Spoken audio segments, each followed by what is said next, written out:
Bom, pessoal, agora vamos dar início ao nosso podcast. Na página 106 tem duas questões aí de leitura e interpretação, tá? Então, a primeira pergunta aí se refere ao porquê, né, da transferência da sede administrativa de Salvador para o Rio de Janeiro, e nós falamos, né, sobre isso. E a segunda era de que modo a elite senhorial de Salvador, né, que eu expliquei na videoaula, se você que assistiu, você sabe do que eu estou falando, pode ameaçar, né, no caso, a centralidade da coroa portuguesa, tá? O pessoal tá passando aqui na rua, tá fazendo um barulhinho, mas tudo bem, vamos lá, vamos continuar.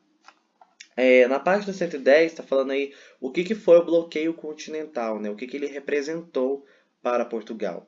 Então nós temos que entender que o bloqueio continental ele gerou aí, no caso, uma grande é, pressão sobre Portugal, porque ou eles se associava à França, né, aos domínios de Napoleão Bonaparte, ou então ele ficava do lado dos ingleses.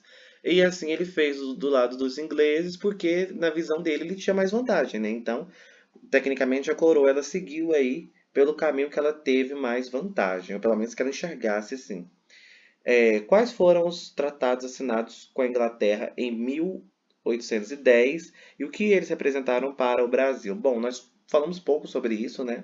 Que é o Tratado de Aliança e o Tratado de Comércio e Navegação, né? Porque esses acordos, né, eles tinham tarifas alfandegárias, né, de início. Nós temos que denominar isso aí, né? Porque todo produto inglês seria menor do que qualquer outro produto no país. Então, ou seja, já temos uma questão aí, né, forte.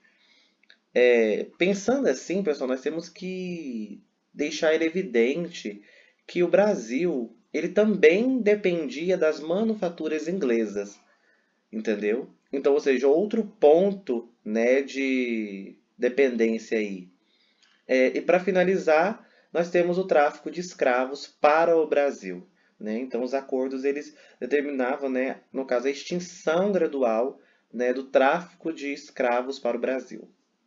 4. O que mudou, nós temos aqui a charge, né, e a sátira, né, o PR aí, põe-se na rua ou pode roubar, né, como eles mesmos diziam na época. O que mudou na cidade do Rio de Janeiro com a presença da corte? Bom, essa daí eu não vou responder, porque se você assistiu bem a videoaula, nós falamos sobre isso. Salvo engano, na página, nós temos aí, onde eu posso falar, aqui na página 108, estrutura política administrativa, fala um pouquinho sobre, tá? Fala um pouquinho não, fala totalmente sobre isso aí, então tá bem fácil, né? 5. Qual decisão do Congresso de Viena afetou o Brasil e como Dom João resolveu esse impasse? Então essa daí já é um pouco mais complexa, né? Então nós temos que entender que as decisões, né, do Congresso de Viana, elas basicamente, pessoal, elas se relacionavam com as monarquias europeias em assumir novamente os tronos, tá? Eu falei isso na videoaula.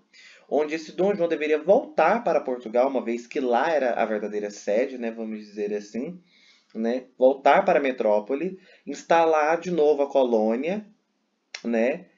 E basicamente é levar o Brasil, o Reino Unido, a Portugal e Algarves. Então, ou seja, deixar aí como o Brasil e Algarves como é, essa distribuição, no caso, como esse fragmento, né, de Portugal.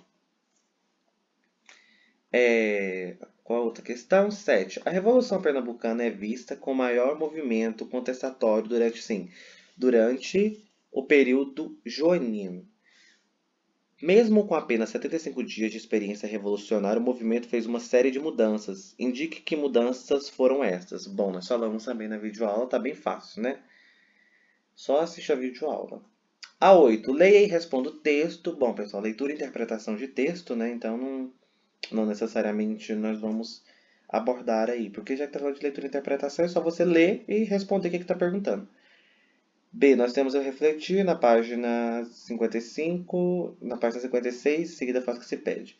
Quais foram os principais objetivos do Império Napoleônico com o bloqueio continental? Se você ler o primeiro parágrafo o segundo você vai entender. Bem simples, da página 56. B. Relacione as informações contidas no mapa com a transferência da família real para o Brasil. Então a questão B é um pouquinho mais complexa, né? Se nós podemos dizer assim. Por quê? Ela vai um pouco além, né, como eu posso falar para vocês aí? Ela vai um pouquinho além do que se espera, né? Em relação à transferência da família real do Brasil. Porque, na verdade, a família real, né, para o Brasil, ela veio fugida, né? Se é que a gente pode usar essa palavra. Ela vem em fuga, né? Justamente para poder manter aí a coroa. Então você vai relacionar as informações contidas no mapa da página 56 com a transferência da família real para o Brasil. Salvo engano, também tem no texto, eu coloquei para vocês uma imagem de um mapa que pode ajudar vocês também aí, tá? 2. Lê o 3 a seguir e responda a questão. Tá. Você vai ler. Leitura e interpretação. O 3 do refletir também é leitura e interpretação. 4. Leitura e interpretação. O desafio eu sempre falo para vocês que nós não iremos fazer, tá? Mas o restante, pessoal, leitura e interpretação. Qualquer dúvida nós estamos à disposição, uma vez que leitura e interpretação é algo base, tá? Algo de, digamos assim, algo que vocês aprenderam lá no quinto, no máximo estourando sexto ano, tá?